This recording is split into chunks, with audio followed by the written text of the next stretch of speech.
Bialski bringing you them bangers.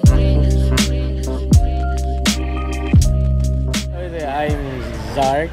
I'm Zark, owner and founder of Zark's Burgers. So we started sa Taft na 7 years ago, 2009. This is our first branch. And now we have 15 branches, 15 store yung sa Cebu. We opened here in Cebu because, of course, Metro City yung Cebu, tapos big city siya dito sa Visayas. So this is our second branch in Visayas. The first is yung sa Iloilo.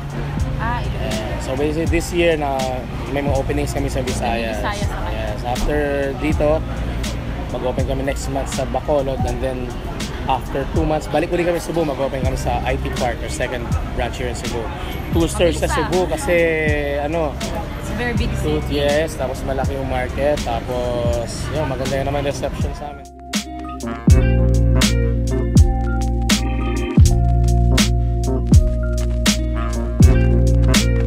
Cook ako talaga before.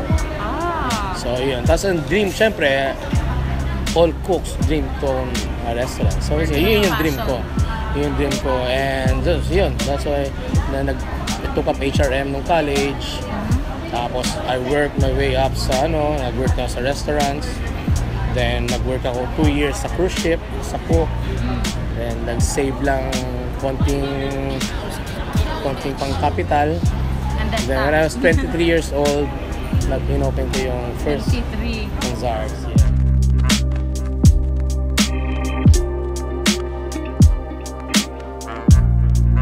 So aside nga dun sa goal ko mag-put up a restaurant, so siyempre that time, 7 years ago, well, di ba yung Filipino medyo sa American culture, di ba? Yes. Pero kung mapapansin nyo, wala nang burger joint eh. That time, magtataka bakit wala. So, and kung meron man, you have to go to mga big American restaurants like Fridays, Burgo, yung sa Manila. And you have to spend 400, 500 pesos for a burger. Diba? Yeah, so sabi ko, and during that time, 23 years old, hindi mo afford kumain. Siguro once a month, may special occasion. During that time, I can't afford to eat sa ganun restaurant. So, yeah, so created the Zark's para yung target market ng Zark's is kung ano ako noon. Ganito, naka-t-shirt lang, matato, bata, konting pera, in short, house lang, ganun. Paano makakain ng burger? Yeah, para ma-afford nila. In short, and ano naman, fortunately, nag-click sa mga target market namin. So yun, tuloy-tuloy.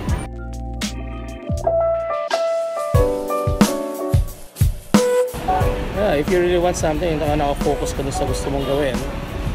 Of course, meron mga nagsabi, masyado ka pang bata. Diba? 23. Nagpo-cruise ship ka pa. Sabihin sa'yo, sayang, ba't ka magsasabi, naka-travel ka? Wala, yung goal ko is talaga yung gusto kong mangyari. I push through with my goal. And of course, malakas loob ko kasi if my first restaurant failed, pwede akong bumalik sa cruise ship. That's why okay lang Hindi naman sa business yan may kung ano yung trabaho mo. If yan yung passion mo, you're successful sa field mo. Depende naman yun sa If you, for example, gusto mong trabaho sa bangko, yun talaga yung passion mo Hindi mo pwede ma-compare yung apples, oranges business to Ito naman, kung siya photographer, passion niya is photographer, successful siya sa chosen field niya.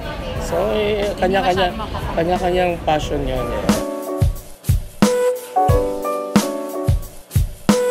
Hindi, siyempre stage naman for the longest time, nakaka-tempt mag-open.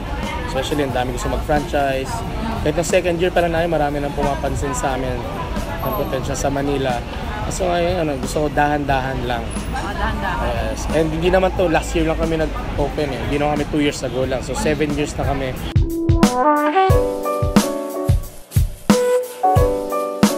To be honest, hindi nga kami nagpo-focus sa competition. In fact, nag-open kami dito, hindi ko alam mga burger joint dito. Except yung Orange Brutus na longganisa burger.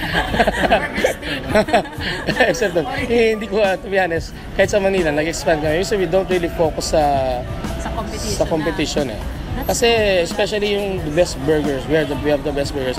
To be honest with you, hindi naman yun yung target namin eh.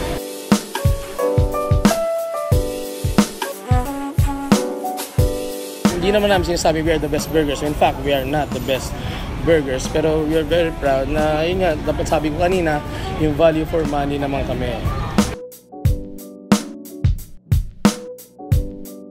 So, maraming bestseller. We have the Black Mamba, that's burger with barbecue ram sauce. Your own sauce as well. Yes, lahat dito from scratch ginagawa. And the 3-pointer, 3 kinds of cheese. Higit sa mga minor league. Of course, yung mga famous na mga burgers, yung Luther Burger. We use the honey glazed donuts instead of buns. So, yung sweet and salty and burger. Yeah, sarap yun. Sounds good. Yeah, mga 800 calories siguro yun. Deep fried burger. Yung whole buns, i-cover namin sa batter, tapos i-deep fried namin. And we also have the yung very famous deep fried bacon wrap burger. We wrap the whole burger with bacon strips. Kasi i-deep fried namin. And of course yung Jawbreaker tsaka Tombstone namin.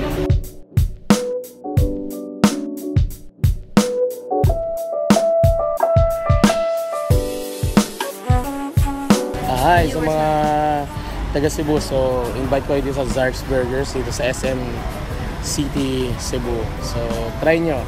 Yun lang. Salamat. Shoutout sa Dogpog Films. Hi. Good luck.